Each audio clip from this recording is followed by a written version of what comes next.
और जैसे आप सब जानते हैं कि इस सप्ताह मैं आपसे चुनाव की विशेषता के विषय में बातचीत कर रहा हूं और कैसे हमारी एक एक चुनाव जिसे हम करते हैं वह मिल करके हमारे जीवन के परिणाम को निर्धारित करती हैं।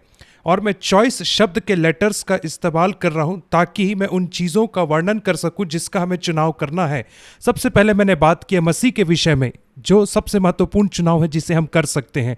और कल मैंने आपसे बात किया नम्रता के विषय में, अर्थात कि हमें हमेशा नम्रता के मार्ग को चुनना है। आज मैं आपसे अगले लेटर के बारे में बात करूंगा जो चॉइस में आता है, और वो है ओ फॉर ओबीडियंस, अर्थात आज्ञाकारिता।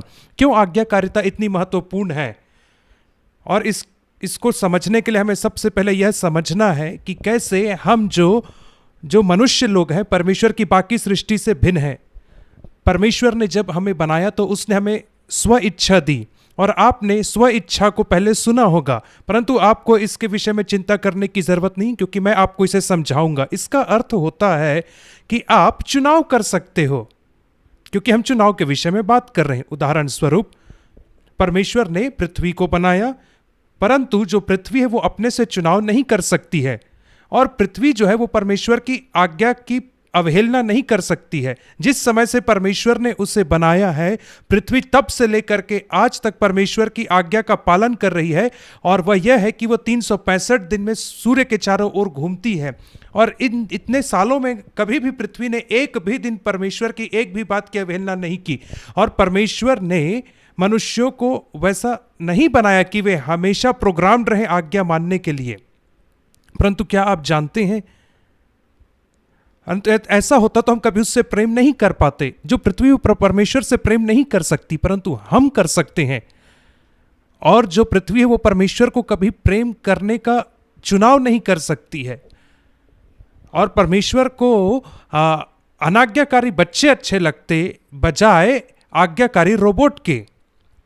जैसे कि कह सकते हैं कि ये जो प्लैनेट है, माउंटेन्स एक्सेट्रा। मैं एक पिता हूं और मेरे घर में बच्चे हैं, और मेरे घर में कंप्यूटर भी हैं, और मेरे जो कंप्यूटर है वो मेरी कभी भी आज्ञा की अवहेलना नहीं करते हैं। वो कई बार गलत करते हैं, परंतु जब मैं उन्हें सही से प्रोग्राम करता हूं तो वो बिल्कुल कहीं मेरी आज्ञा की अवहेलना नहीं करते। परंतु मेरे बच्चे मेरी आज्ञा की अवहेलना करते हैं। परंतु आप जानते हैं मेरे लिए सबसे बहुमूल्य कौन है मेरे घर में? मेरे बच्चे ही हैं। और मेरी चाहत रहेगी कि मैं बच्चों को ही अपने पास रखूं, यद्यपि वे मेरी आज्ञा की अवहेलना करें, क्योंकि उनके पास वह क्षमता है कि वह मुझसे प्रेम कर सके।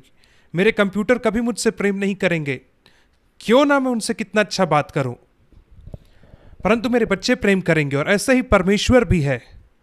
और परमेश्वर के लिए सबसे बड़ा प्रेम का प्रगटीकरण जो हम कर सकते हैं वह यह है कि हम उसकी आज्ञा को माने। यीशु मसीह ने अपने चेलों से कहा, यूहन्ना 14 अध्याय में उसके 15 वचन में, यदि तुम मुझसे प्रेम करोगे तो तुम मेरी आज्ञाओं को मानोगे। यदि तुम मुझसे प्रेम करोगे तो तुम मेरी आज्ञा का पालन करोगे। और मैं आपको एक चित्र दिखाऊंगा। क्या आप कह सकते हैं कि क्या एक छोटे लड़के और लड़की के लिए संभव है कि एक हवाई जहाज को उड़ा सके? और शायद से उड़ा सकते यदि बहुत बुद्धिमान हो तो। परंतु क्या होगा यदि वो छोटा लड़का या लड़की पूरे रीति से अंधे हैं? तो हम कहेंगे कि यह उसके लिए असंभव है हवाई जहाज उड़ाना। परंतु उस अंधे लड़के या लड़की के बाजू में कॉकपिट में उसका पिता बैठा हुआ है, जो एक एक्सपर्ट पायलट है, और उसने उसी प्लेन को उड़ाया है, उसी एयरपोर्ट से उड़ाया, और अनेक बार उसी एयरपोर्ट में लैंड कराया है। और वो अपने लड़के और लड़की को विस्तार से जानकारी दे रहा है, और यहां तक कि उन बच्चों के हाथ को पकड़ करके सारे इंस्ट्रूमेंट पैनल्स के ऊपर रख रहा है, ले जा रहा है जो कॉकपिट में है।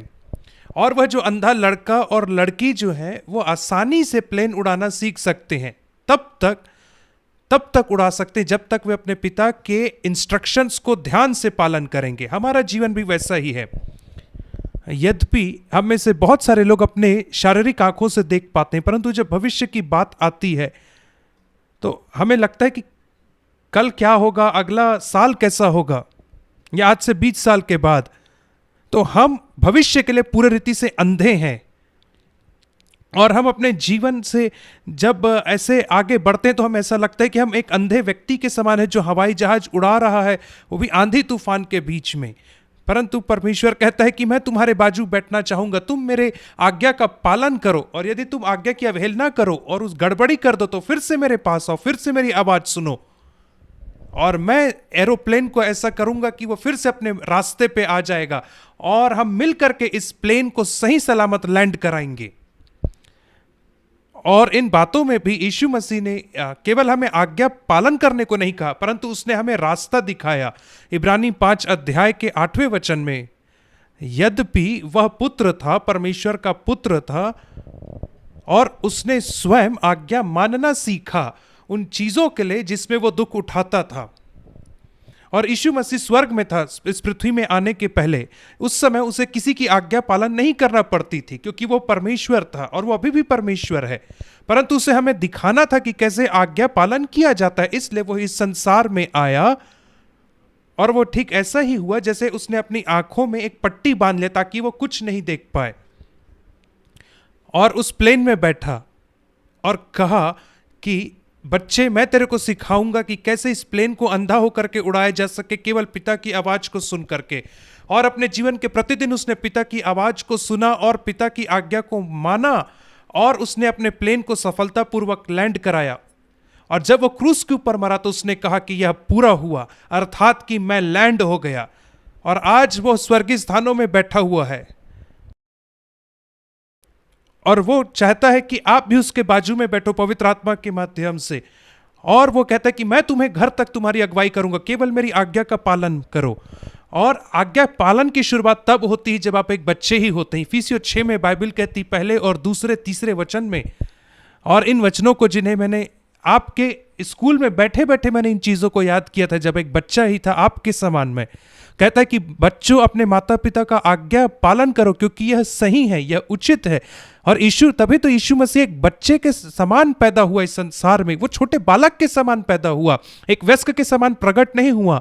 वो धीरे धीरे बड़ा हुआ, 5 साल का, 8 साल का, 12 साल का, 16 साल का, 18 साल का, और उन सारी परिस्थितियों का उसने सामना किया जिसे आप अपने उम्र में सामना करते हैं। उसे अपने माता पिता की आज्ञा का पालन करना पड़ा अपने घर में, और नासरत में अपने शिक्षकों का पालन करना पड़ा स्कूल में।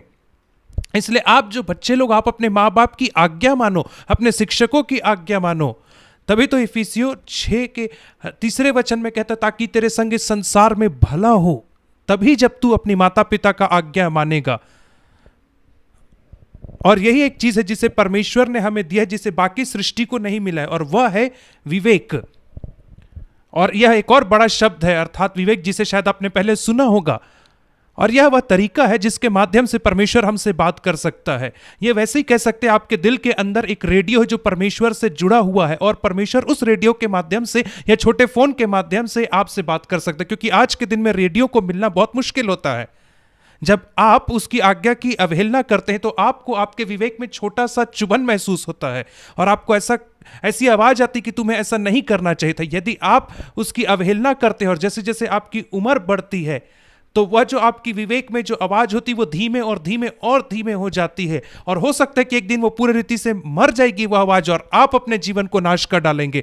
इसलिए आप अपने विवेक की आवाज को सुने, वह छोटी आवाज को जो आपके दिल में कहती है। परमेश्वर ने हमें अपना वचन अर्थात बाइबल भी दिया, जिसके माध्यम से वो हमें से हर एक से बातचीत करता है। जब आप मसीह को अपने जीवन में ग्रहण करते हैं तो यह जो पुस्तक है वह जीवित हो जाती है। आप जो मेरे बच्चों हो, आप इसको समझे कि यही एकमात्र पुस्तक है जो जीवित हो सकती है। मैंने इसे अपने जीवन में प्रमाणित किया, यीशु मसीह ने अपने जीवन में इसे प्रमाणित किया। बहुत सारे ईश्वरी भक्ति में लोगों ने इस बाइबल को अपने जीवन में प्रमाणित किया, और आप भी इसे कर सकते हैं। इसलिए आप इसे प्रतिदिन पढ़िए, और चाहे थोड़ा सा ही पढ़ें, लेकिन आप थोड़ा सा पढ़ें और विश्वास करें कि परमेश्वर आपसे बात करेगा तो वह निश्चय बात करेगा।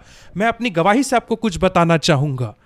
आप परमेश्वर से प्रतिदिन मांगे कि वो आपसे बातचीत करे। और आजकल एक भी दिन ऐसा नहीं गुजरता है जब मैं बिस्तर में उठता हूं, इससे पहले कि मेरी आंखें पूरी रीति से खुले, मैं प्रार्थना करता हूं, कहता हूं कि प्रभु जी आज के दिन भर मेरी सहायता करें।